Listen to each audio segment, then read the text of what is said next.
Hi, folks. Welcome back in. It's Love. I got my big hair going. I wanted to scruff it up as much as possible. So I'm here again with um, part one, chapter 4 of Little Women. Let me know what you think. Comment, like, and subscribe if you feel like it. Otherwise, everyone's welcome. And let's get into it. Chapter 4 is called Burdens. Oh dear, how hard it does seem to take up our packs and go on, sighed Meg, the morning after the party, for, now the holidays were over, the week of merrymaking did not fit her for going on easily with the tasks she never liked. I wish it was Christmas or New Year's all the time. Wouldn't it be fun? Answered Joe, yawning dismally. We shouldn't enjoy ourselves half so much as we do now, but it does seem so nice to have little suppers and bouquets and go to parties and drive home and read and rest and not work. It's like other people, you know, and I always envy girls who do such things. I'm so fond of luxury, said Meg, trying to decide which of two shabby gowns was the least shabby. Well, we can't have it, so don't let us grumble, but shoulder our bundles and trudge along as cheerfully as Marmee does. I'm sure Aunt March is a regular old man of the sea to me, but I suppose when I've learned to carry her without complaining, she will tumble off or get so light that I shan't mind her. This idea tickled Joe's fancy and put her in good spirits, but Meg didn't brighten, for her burden, consisting of 4 spoiled children, seemed heavier than ever. She hadn't heart enough even to make herself pretty, as usual, by putting on a blue neck ribbon and dressing her hair in the most becoming way. Where's the use of looking nice when no one sees me but those cross kids, and no one cares whether I'm pretty or not, she muttered, shutting her drawer with a jerk. I shall have to toil and moil all my days, with only little bits of fun now and then, and get old and ugly and sour because I'm poor and can't enjoy my life as other girls do. It's a shame.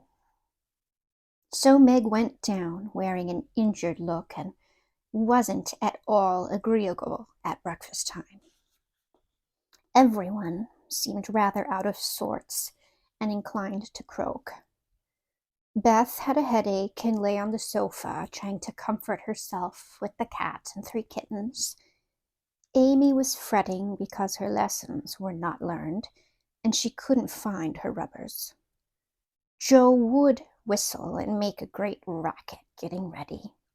Mrs. March was very busy trying to finish a letter which must go at once, and Hannah had the grumps, for being up late didn't suit her.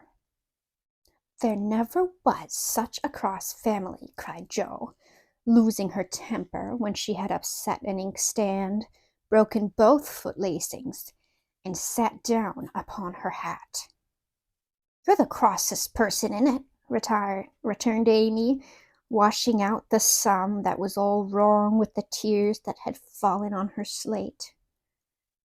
Beth, if you don't keep these horrid cats down cellar, I'll have them drowned, exclaimed Meg angrily, as she tried to get rid of the kitten, which had scrambled up her back and stuck like a burr just out of reach. Jo laughed, Meg scolded, Beth implored, and Amy wailed because she couldn't remember how much 9 times 12 was. Girls, do be quiet 1 minute. I must get this off by the early mail, and you drive me distracted with your worry, cried Mrs. March, crossing out the 3rd spoiled sentence in her letter. There was a momentary lull, broken by Hannah, who stalked in, laid 2 hot turnovers on the table, and stalked out again. These turnovers were an institution, and the girls called them muffs, for they had no others, and found the hot pies very comforting to their hands on cold mornings. Hannah never forgot to make them, no matter how busy or grumpy she might be, for the walk was long and bleak. The poor things got no other lunch and were seldom home before 2. Cuddle your cats and get over your headache, Bethy. Goodbye, Marmee. We are a set of rascals this morning, but we'll come home regular angels. Now then, Meg. And Joe trampled away, feeling that the pilgrims were not setting out as they ought to do. They always looked back before turning the corner, for their mother was always at the window to nod and smile and wave her hand to them. Somehow it seemed as if they couldn't have got through the day without that, for whatever their mood might be, the last glimpse of that motherly face was sure to affect them like sunshine. If Marmee shook her fist instead of kissing her hand to us, it would serve us right, for more ungrateful wretches than we are were never seen, cried Joe, taking a remorseful satisfaction in the snowy walk and bitter wind. Don't use such dreadful expressions, said Meg, from the depths of the veil in which she had shrouded herself like a nun sick of the world. I like good strong words that mean something, replied Joe, catching her hat as it took a leap off of her head preparatory to flying away altogether. Call yourself any names you like, but I am neither a rascal nor a wretch, and I don't choose to be called so. You're a blighted being and decidedly cross today because you can't sit in the lap of luxury all the time. Poor dear, just wait till I make my fortune, and you shall revel in carriages and ice cream and high-heeled slippers and posies and red-headed boys to dance with. How ridiculous you are, Joe. But Meg laughed at the nonsense and felt better in spite of herself.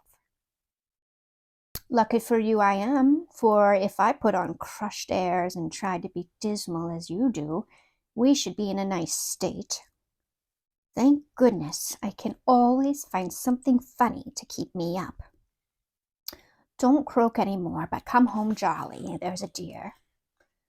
Joe gave her sister an encouraging pat on the shoulder as they parted for the day, each going a different way, each hugging her little warm turnover, and each trying to be cheerful in spite of wintry weather, hard work, and the unsatisfied desires of pleasure-loving youth. When Mr. March lost his property in trying to help an unfortunate friend, the 2 oldest girls begged to be allowed to do something toward their own support at least. Believing that they could not begin too early to cultivate energy, industry, and independence, their parents consented, and both fell to work with the hearty goodwill which, in spite of all obstacles, is sure to succeed at last. Margaret found a place as nursery governess and felt rich with her small salary. As she said, she was fond of luxury, and her chief trouble was poverty. She found it harder to bear than the others because she could remember a time when home was beautiful, life full of ease and pleasure, and want of any kind unknown. She tried not to be envious or discontented, but it was very natural that the young girl should long for pretty things, gay friends, accomplishments, and a happy life. At the Kingses she daily saw all she wanted, for the children's older sisters were just out, and Meg caught frequent glimpses of dainty ball dresses and bouquets, heard lively gossip about theaters, concerts, sleighing parties, and merry-makings of all kinds, and saw money lavished on trifles, which would have been so precious to her. Poor Meg seldom complained, but a sense of injustice made her feel bitter towards everyone sometimes, for she had not yet learned to know how rich she was in the blessings which alone can make life happy. Jo happened to suit Aunt March, who was lame and needed an active person to wait on her. The childless old lady had offered to adopt one of the girls when the troubles came, and was much offended because her offer was declined. Other friends told the Marches that they had lost all chance of being remembered in the rich old lady's will, but the unworldly Marches only said, "We can't give up our girls for a dozen fortunes, rich or poor. We will keep together and be happy in one another." The old lady wouldn't speak to them for a time, but happened to meet Jo at a friend's. Something in her comical face and blunt manners struck the old lady's fancy, and she proposed to take her for a companion. This did not suit Jo at all, but she accepted the place, since nothing better appeared, and, to everyone's surprise, got on remarkably well with her irascible relative. Good word. There was an occasional tempest, and once Jo had marched home, declaring she couldn't bear it any longer. But Aunt March always cleared up quickly, and sent for her back again with such urgency that she could not refuse, for in her heart she rather liked the peppery old lady. I suspect that the real attraction was a large library of fine books, which was left to dust and spiders since Uncle March died. Jo remembered the kind old gentleman who used to let her build railroads and bridges with his big dictionaries, tell her stories about the queer pictures in his Latin books, and buy her cards of gingerbread whenever he met her in the street. The dim, dusty room, with the busts staring down from the tall bookcases, the cozy chairs, the globes, and, best of all, the wilderness of books in which she could wander wherever she liked, made the library a region of bliss for her. The moment Aunt March took her nap, or was busy with company, Jo hurried to this quiet place, and, curling herself up in the easy chair, devoured poetry, romance, history, travels, and pictures, like a regular bookworm. But, like all happiness, it did not last long, for, as sure as she had just reached the heart of the story, the sweetest verse of the song, or the most perilous adventure of her traveler, a shrill voice called, "Josephine! Josephine!" And she had to leave her paradise to wind yarn, wash the poodle, or read Belsham's essays by the hour together. Jo's ambition was to do something very splendid. What it was she had no idea as yet, but left it for time to tell her, and, meanwhile, found her greatest affliction in the fact that she couldn't read, run, and ride as much as she liked. A quick temper, sharp tongue, and restless spirit were always getting her into scrapes, and her life was a series of ups and downs which were both comic and pathetic. But the training she received at Aunt March's was just what she needed, and the thought that she was doing something to support herself made her happy in spite of the perpetual "Josephine!" Beth was too bashful to go to school. It had been tried, but she suffered so much that it was given up, and she did her lessons at home with her father. Even when he went away and her mother was called to devote her skill and energy to soldiers' aid societies, Beth went faithfully on by herself and did the best she could. She was a housewifely little creature and helped Hannah keep home neat and comfortable for the workers, never thinking of any reward but to be loved. Long, quiet days she spent, not lonely nor idle, for her little world was peopled with imaginary friends, and she was by nature a busy bee. There were 6 dolls to be taken up and dressed every morning, for Beth was a child still and loved her pets as well as ever. Not one whole or handsome one among them. All were outcasts till Beth took them in. For when her sisters outgrew these idols, they passed to her because Amy would have nothing old or ugly. Beth cherished them all more tenderly for that very reason and set up a hospital for infirm dolls. No pins were ever stuck into their cotton vitals. No harsh words or blows were ever given them. No neglect ever saddened the heart of the most repulsive, but all were fed and clothed, nursed and caressed with an affection which never failed. One forlorn fragment of dollanity had belonged to Jo, and, having led a tempestuous life, was left a wreck in the rag bag, from which dreary poor house it was rescued by Beth and taken to her refuge.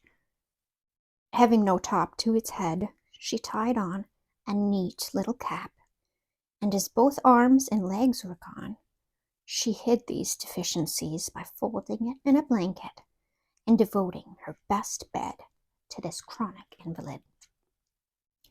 If anyone had known the care lavished on that dolly, I think it would have touched their hearts, even while they laughed. She brought it bits of bouquets, she read to it, took it out to breathe the air, hidden under her coat. She sang it lullabies and never went to bed without kissing its dirty face and whispering tenderly, "I hope you'll have a good night, my poor dear." Beth had her troubles as well as the others, and not being an angel, but a very human little girl, she often wept a little weep, as Jo said, because she couldn't take music lessons and have a fine piano. She loved music so tenderly, tried so hard to learn, and practiced away so patiently at the jingling old instrument that it did seem as if someone, not a hint on March, ought to help her. Nobody did, however, and nobody saw Beth wipe the tears off the yellow keys that wouldn't keep in tune when she was all alone. She sang like a little lark about her work, never was too tired to play for Marmee and the girls, and day after day said hopefully to herself, "I know I'll get my music sometime if I'm good." There are many Beths in the world, shy and quiet, sitting in corners till needed and living for others so cheerfully that no one sees the sacrifices till the little cricket on the hearth stops chirping and the sweet, sunshiny presence vanishes, leaving silence and shadow behind. If anybody had asked Amy what the greatest trial of her life was, she would have answered at once, "My nose." When she was a baby, Jo had accidentally dropped her into the coal hod, and Amy insisted that the fall had ruined her nose forever. It was not big nor red like poor Petrea's. It was only rather flat, and all the pinching in the world could not give it an aristocratic point. No one minded it but herself, and it was doing its best to grow, but Amy felt deeply the want of a Grecian nose, and drew whole sheets of handsome ones to console herself. Little Raphael, as her sisters called her, had a decided talent for drawing and was never so happy as when copying flowers, designing fairies, or illustrating stories with queer specimens of art. Her teachers complained that instead of doing her sums, she covered her slate with animals. The blank pages of her atlas were used to copy maps on, and caricatures of the most ludicrous description came fluttering out of all her books at unlucky moments. She got through her lessons as well as she could and managed to escape reprimands by being a model of deportment. She was a great favorite with her mates, being good-tempered and possessing the happy art of pleasing without effort. Her little airs and graces were much admired. So were her accomplishments, for besides her drawing, she could play 12 tunes, crochet, and read French without mispronouncing more than 2/3 of the words. She had a plaintive way of saying, "When Papa was rich, we did so and so," which was very touching, and her long words were considered perfectly elegant by the girls. Amy was in a fair way to be spoiled, for everyone petted her, and her small vanities and selfishnesses were growing nicely. One thing, however, rather quenched the vanities. She had to wear her cousin's clothes. Now, Florence's mamma hadn't a particle of taste, and Amy suffered deeply at having to wear a red instead of a blue bonnet, unbecoming gowns, and fussy aprons that did not fit. Everything was good, well made, and little worn, but Amy's artistic eyes were much afflicted, especially this winter when her school dress was a dull purple with yellow dots and no trimming. "My only comfort," she said to Meg with tears in her eyes, "is that Mother doesn't take tucks in my dresses whenever I'm naughty, as Maria Parks's mother does. My dear, it's really dreadful, for sometimes she's so bad her frock is up to her knees, and she can't come to school. When I think of this degradation, I feel that I can bear even my flat nose and purple gown with yellow skyrockets on it." Meg was Amy's confidant and monitor, and by some strange attraction of opposites, Jo was Gentle Beth's. To Jo alone did the shy child tell her thoughts, and over her big harum-scarum sister, Beth unconsciously exercised more influence than anyone in the family. The two older girls were a great deal to one another, but each took one of the younger into her keeping and watched over her in her own way. Playing mother, they called it, and put their sisters in the places of discarded dolls with the maternal instinct of little women. "Has anybody got anything to tell? It's been such a dismal day, and I'm really dying for some amusement," said Meg, as they sat sewing together that evening. "I had a queer time with Aunt today, and as I got the best of it, I'll tell you all about it," began Jo, who dearly loved to tell stories. "I was reading that everlasting Belsham and droning away, as I always do, for Aunt soon drops off, and then I take out some nice book and read like fury till she wakes up. I actually made myself sleepy, and before she began to nod, I gave such a gape that she asked me what I meant by opening my mouth wide enough to take the whole book in at once. "I wish I could and be done with it," said I, trying not to be saucy. Then she gave me a long lecture on my sins and told me to sit and think them over while she just lost herself for a moment. She never finds herself very soon, so the minute her cap began to bob like a top-heavy dahlia, I whipped The Vicar of Wakefield out of my pocket and read away with one eye on him and one on Aunt. I just got to where they all tumbled into the water when I forgot and laughed out loud. Aunt woke up and, being more good-natured after her nap, told me to read a bit and show what frivolous work I preferred to the worthy and instructive Belsham. I did my very best, and she liked it, though she only said, "I don't understand what it's all about. Go back and begin it, child." Back I went and made the primroses as interesting as ever I could. Once I was wicked enough to stop in a thrilling place and say meekly, "I'm afraid it tires you, ma'am. Shan't I stop now?" She caught up her knitting, which had dropped out of her hands, gave me a sharp look through her specs, and said in her short way, "Finish the chapter and don't be impertinent, miss." "Did she own she liked it?" asked Meg. "Oh, bless you, no, but she let old Belsham rest, and when I ran back after my gloves this afternoon, there she was, so hard at the vicar that she didn't hear me laugh as I danced a jig in the hall because of the good time coming. What a pleasant life she must have if she only chose.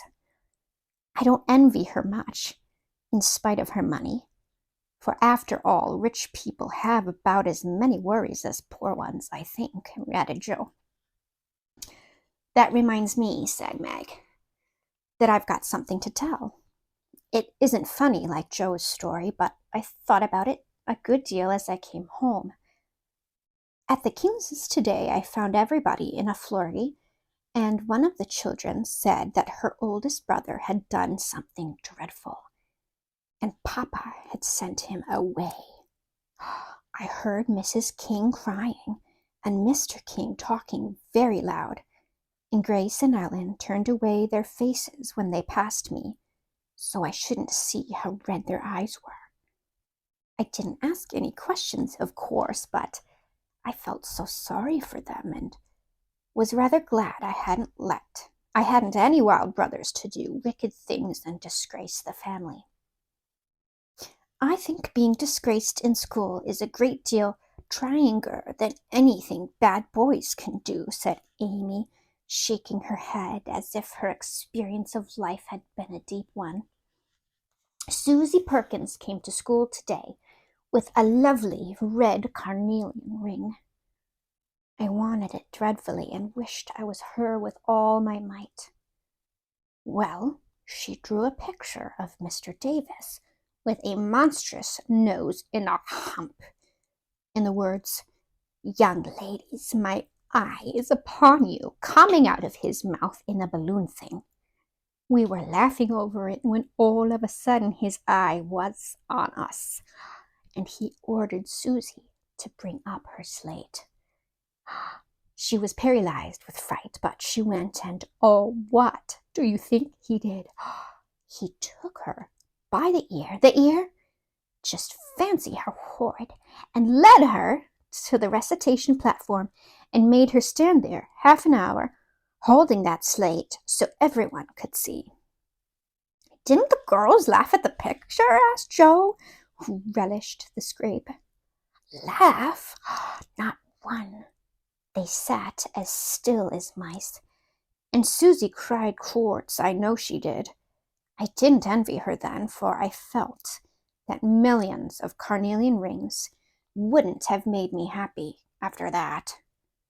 I never should have got over such agonizing mortification."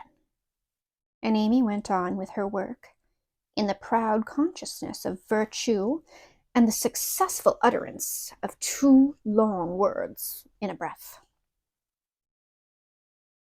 "I saw something that I liked this morning, and I meant to tell it at dinner, but I forgot," said Bev, putting Joe's topsy-turvy basket in order as she talked.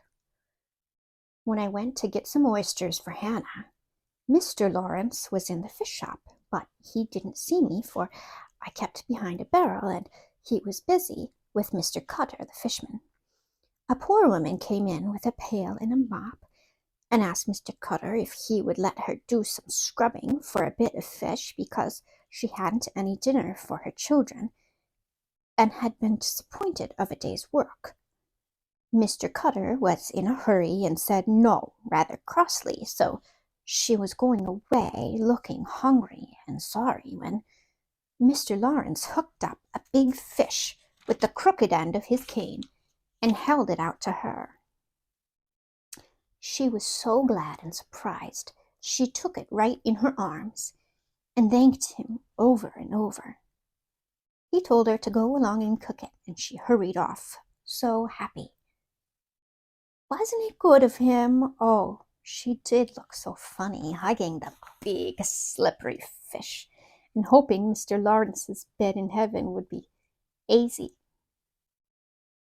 When they had laughed at Beth's story, they asked their mother for one, and after a moment's thought, she said soberly, "As I sat cutting out blue flannel jackets today at the rooms, I felt very anxious about Father, and thought how lonely and helpless we should be if anything happened to him. It was not a wise thing to do, but I kept on worrying till an old man came in with an order for some clothes. He sat down near me, and I began to talk to him, for he looked poor and tired and anxious. 'Have you got sons in the army?' I asked, for the note he brought was not to me. 'Yes, ma'am, I had 4, but 2 were killed, 1 is a prisoner, and I'm going to the other, who is very sick, in a Washington hospital,' he answered quietly.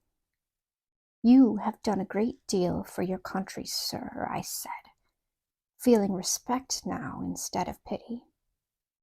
'Not a mite more than I ought, ma'am.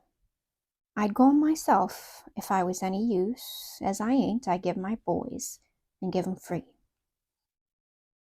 He spoke so cheerfully, looked so sincere, and seemed so glad to give his all, that I was ashamed of myself.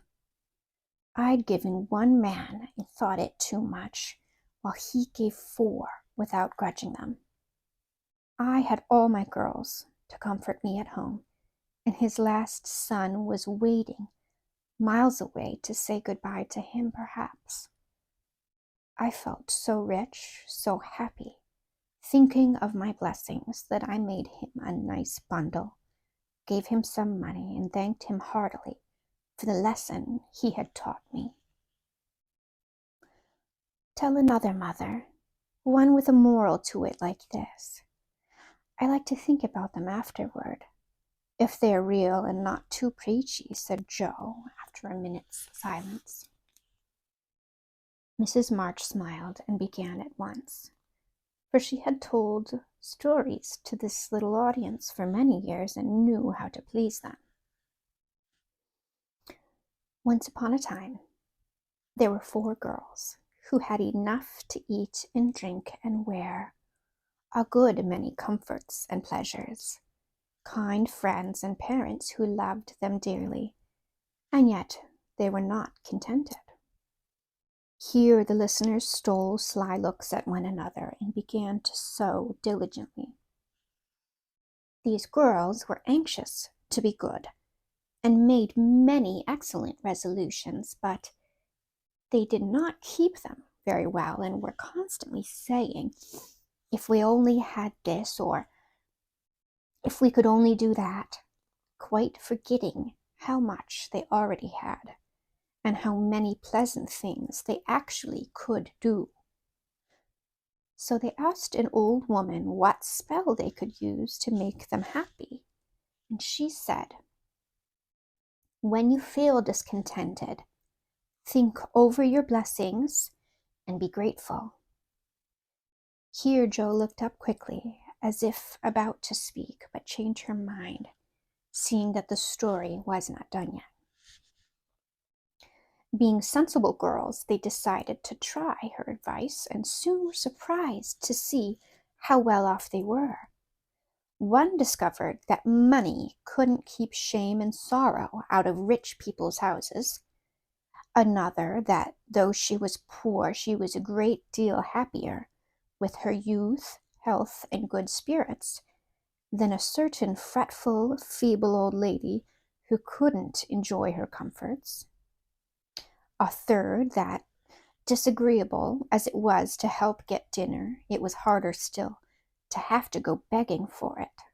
And the fourth, that even carnelian rings were not so valuable as good behavior.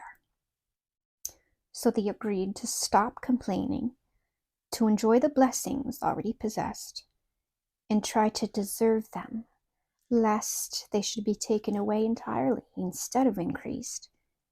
And I believe they were never disappointed or sorry that they took the old woman's advice. Now, Marmee, that is a very cunning of you to turn our own stories against us and give us a sermon instead of a romance, cried Meg. I like that kind of sermon. It's the sort Father used to tell us, said Beth thoughtfully, putting the needle straight on Joe's cushion. I don't complain near as much as the others do, and I shall be more careful than ever now, for I've had warning from Susie's downfall, said Amy morally. We needed that lesson, and we won't forget it. If we do, you just say to us, as old Chloe did in Uncle Tom, "Tink ob your marcies, chillin, tink ob your marcies," added Joe, who could not, for the life of her, help getting a morsel of fun out of the little sermon, though she took it to heart as much as any of them.